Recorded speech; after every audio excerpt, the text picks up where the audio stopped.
అదిగో ఛత్రపతి ధ్వజమెత్తిన ప్రజాపతి మతోన్మాద శక్తులు చురకత్తులు ఝడిపిస్తే మానవతుల మాంగల్యం మంట గడుపుతుంటే ఆ క్షుద్ర రాజకీయానికి రుద్రనేత్రుడై లేచి మాతృభూమి నుదుటిపై నెత్తుటి తిలకం దిద్దిన మహావీరుడు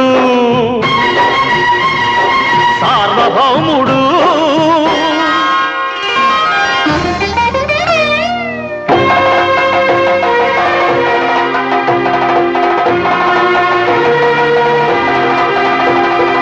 అడుగో హరిభయంకరుడు కట్ట బ్రహ్మణ అది వీర పాండ్య వంశాంకుర సింహ గర్జన